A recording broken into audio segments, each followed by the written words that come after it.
On March 8, 2026, as the Iran-Israel-USA conflict entered its second week of devastating military operations, Chinese Foreign Minister Wang Yi delivered what may prove to be one of the most significant diplomatic statements of this crisis. Standing at the lectern during a news briefing on the sidelines of China's most important annual political gathering, the National People's Congress and the Chinese People's Political Consultative Conference, collectively known as the Two Sessions, Wang Yi made an unequivocal declaration that would reverberate through global diplomatic circles for weeks to come.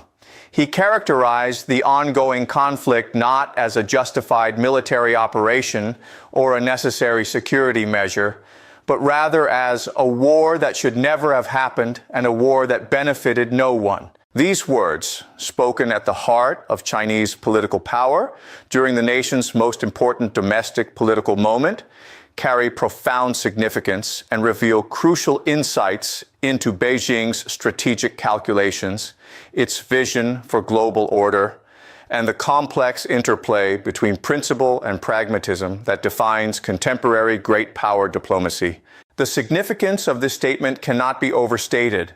Wang Yi was not speaking as a minor functionary or a low-level diplomat offering personal opinions.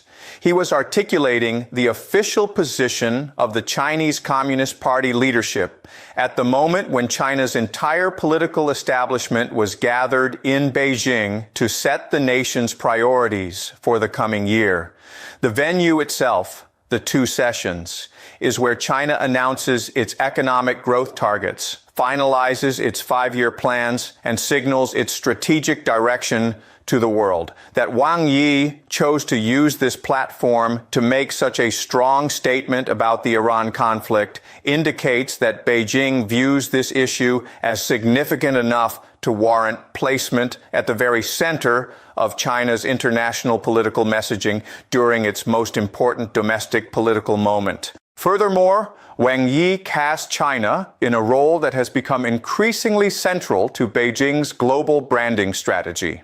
He declared that China is the world's most important force of peace, stability, and justice. This self-characterization is not accidental or merely rhetorical flourish. It represents a deliberate positioning of China as a responsible great power that, unlike what Beijing suggests are the more militaristic and hegemonic powers, prioritizes peaceful resolution of conflicts and adherence to international law.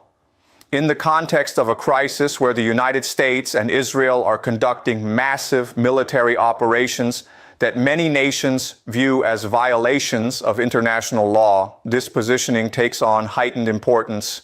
Wang Yi is essentially offering the world a choice. It can follow the path of military force and violation of international law exemplified by the U.S.-Israeli approach, or it can embrace China's alternative vision of peace, stability, and adherence to international legal norms.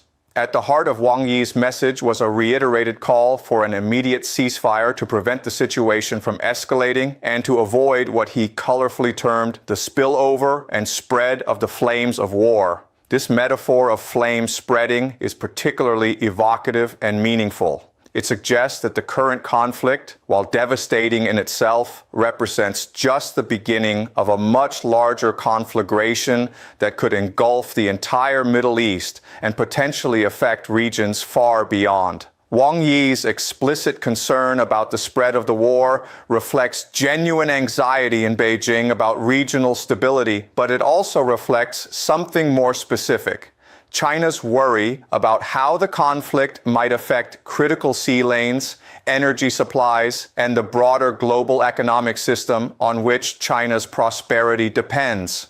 The specificity of China's oil dependency is worth understanding in detail because it explains much of Beijing's diplomatic positioning on this crisis. China is the world's largest buyer of Iranian oil, consuming approximately 90% of Iran's oil output. Remarkably, nearly all of Iran's crude exports end up in Chinese refineries. This represents approximately 13% of China's total seaborne crude intake, according to data from analytics firm Kepler. For context, roughly 40% of China's total crude imports transit the Strait of Hormuz, the strategic choke point between the Arabian Peninsula and the Iranian coast. The Iran conflict threatens this critical energy supply chain in multiple ways, through direct military action that could damage Iranian production facilities, through potential escalation that could disrupt shipping lanes, and through the broader destabilization of the region that could affect other major energy suppliers like Qatar, Saudi Arabia, and the UAE. However, despite these significant economic interests, China has taken a notably measured and diplomatic approach rather than a more confrontational or militaristic one. Analysts have noted that China's tone when responding to the U.S. strikes on Iran has been unusually soft, particularly when compared to China's more full-throated condemnation of the U.S. raid on Venezuela in January 2026. This restraint is not coincidental, but rather reflects a deliberate strategic calculation made in Beijing's highest political circles. The reason for this calculated restraint becomes apparent when one understands the critical timing of these events within the broader context of U.S.-China relations. Xi Jinping, China's paramount leader, is preparing to host President Donald Trump in Beijing for what promises to be one of the most significant diplomatic meetings between the two superpowers in recent years. The summit is scheduled to take place from March 31st to April 2nd, 2026, just weeks after the Iran conflict erupted, and while military operations are still ongoing.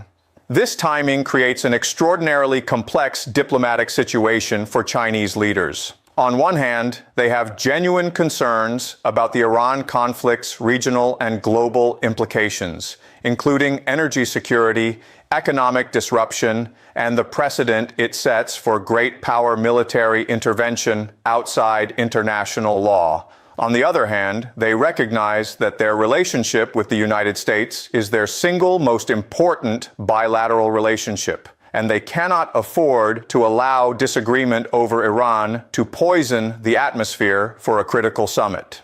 This explains Wang Yi's careful balancing act in his statements about the Iran conflict. While he clearly and unambiguously called for an end to military operations and criticized the strikes on principle, he simultaneously extended an olive branch to the United States. He called for continuing engagement with Washington to address key differences and specifically stated, "What is needed now is for both sides to make thorough preparations, foster a conducive environment, manage existing differences, and eliminate unnecessary interference." China's attitude has always been positive and open. The key is for the United States to move in the same direction. This language is the diplomatic equivalent of saying to the Americans, "We can disagree on Iran, but let's not let that disagreement derail the bigger relationship between our two countries. We are ready to compartmentalize this issue and move forward together on other matters." Wang Yi's advocacy for dialogue and negotiation reflects a broader principle that he articulated during his conversations with various international partners. When he spoke with Israeli Foreign Minister Gideon Sa'ar on March 3rd, Wang Yi emphasized that China has always advocated prioritizing peace and that all parties should return to the negotiating table as soon as possible, resolve differences through equal dialogue, and make efforts to achieve common security. Furthermore, he stated what might be described as a fundamental principle of Chinese diplomatic philosophy. Military force cannot genuinely resolve issues. Rather, it creates new problems and serious repercussions. The true value of military power lies not on the battlefield, but in the prevention of war. This statement encapsulates a philosophical position that distinguishes itself from what China views as Western reliance on military solutions. By framing the issue this way, Wang Yi is not simply making tactical arguments about the ineffectiveness of military force, but rather appealing to what he presents as a more sophisticated long-term understanding of statecraft, The context of the two sessions is essential for understanding the broader significance of Wang Yi's statements. During these sessions, China announced its annual growth target, though notably, signals from Beijing policy circles suggested the possibility of dropping the headline growth target to a record low, potentially shifting to a range of between 4.5% and 5% rather than the around 5% target maintained for the previous 3 years. This economic uncertainty adds another layer to China's international positioning on the Iran crisis. A country facing domestic economic challenges and uncertain growth prospects has additional incentive to avoid international conflicts that could disrupt economic activity, energy supplies, and international commerce. The Iran conflict represents exactly the kind of geopolitical shock that can create economic ripple effects that Beijing would prefer to avoid while managing its own domestic economic transition. Despite China's long history of providing crucial support to Iran, including buying Iranian oil despite Western sanctions, supplying key components for Iran's ballistic missile and drone programs, and signing a long-term economic cooperation agreement in 2021, Beijing has given no indication of providing military or direct economic assistance to Iran during the actual conflict. This represents a significant limitation on China's commitment to supporting its Iranian partner. As one analyst from the Foundation for Defense of Democracies characterized it, China is a fair-weather friend, long on words, short on risk. Beijing will speak up at the United Nations, but steer clear of providing any significant support to Tehran.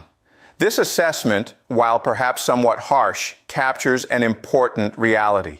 China is willing to publicly criticize the military strikes and call for de-escalation, but it is not willing to take material risks or commit significant resources to defending Iran against the ongoing military operations.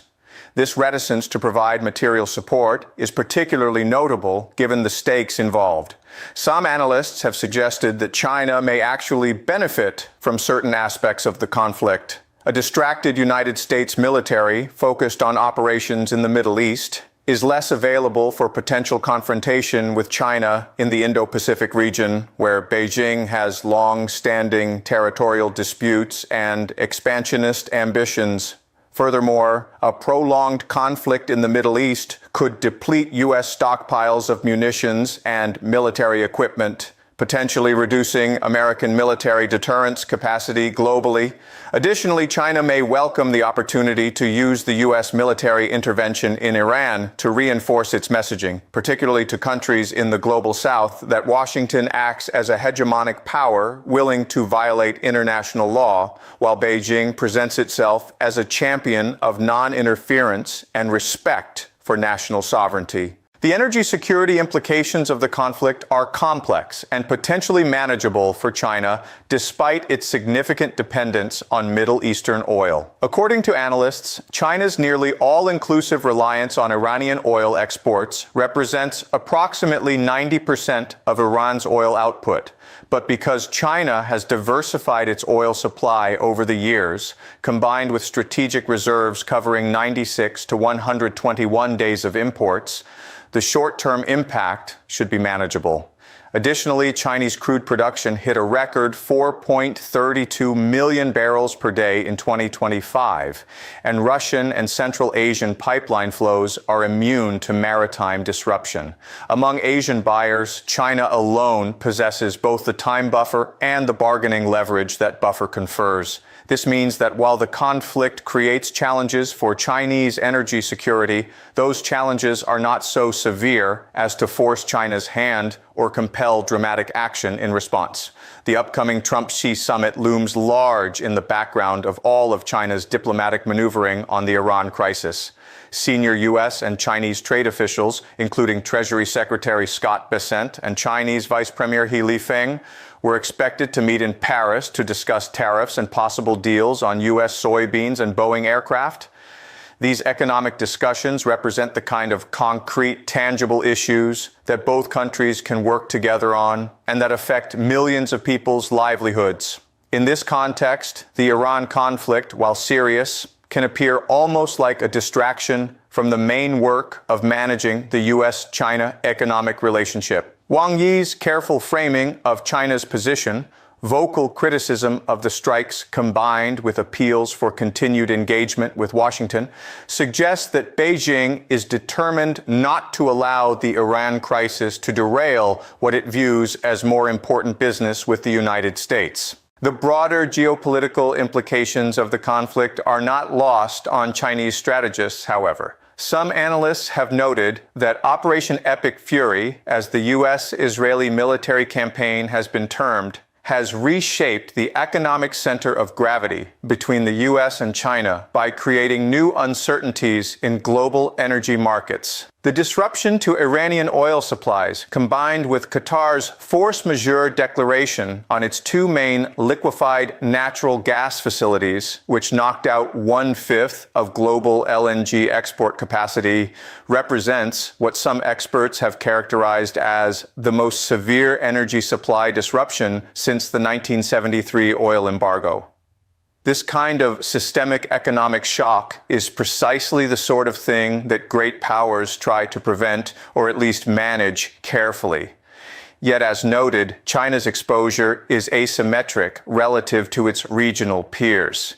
China's diversified energy portfolio, significant strategic reserves, and independent production capacity position it better than many other countries to weather the disruption. Meanwhile, countries like India, Japan, South Korea, and European nations dependent on Middle Eastern energy are facing much more severe supply shocks. This asymmetric vulnerability gives China an opportunity to position itself as a responsible global actor that is concerned about the disruption to the international system without being so personally vulnerable that it must take dramatic action in response. Wang Yi's statements during the two sessions must also be understood within the context of China's broader diplomatic strategy of presenting itself as a responsible great power in contrast to what it characterizes as American hegemonic behavior. The Iran crisis provides a perfect example for China to illustrate this contrast. The United States and Israel, from Beijing's perspective, have acted unilaterally without UN Security Council authorization, based on their own assessment of regional security needs, and with casualties and collateral damage that China believes violate principles of international law and humanitarian norms. In contrast, China has called for adherence to international law, respect for national sovereignty, dialogue and negotiation, and consideration of global stability. This framing allows China to appeal to developing nations and non-aligned countries around the world who increasingly view the U.S.-dominated international system as unjust and self-serving. The phrase "flames of war spreading" that Wang Yi employed resonates particularly powerfully in this context. It suggests not only the immediate risk of further escalation in Iran itself, but also the potential spread of conflict to neighboring countries like Lebanon, Syria, Iraq, and potentially even the wider Middle East. It evokes images of fire spreading out of control, consuming everything in its path. This metaphorical language is more emotionally compelling and memorable than technical discussions of military strategy or legal principles. It allows Wang Yi to communicate to a global audience that the world faces a genuine crisis that demands immediate attention and de-escalation. Furthermore, Wang Yi's emphasis that this war benefited no one deserves careful attention. This statement implicitly challenges the calculus that might justify military action from the perspective of those who ordered the strikes. From the perspective of U.S. and Israeli leaders, the military operation might be viewed as beneficial to their security interests, preventing Iran from developing nuclear weapons or supporting regional proxies that threaten Israel.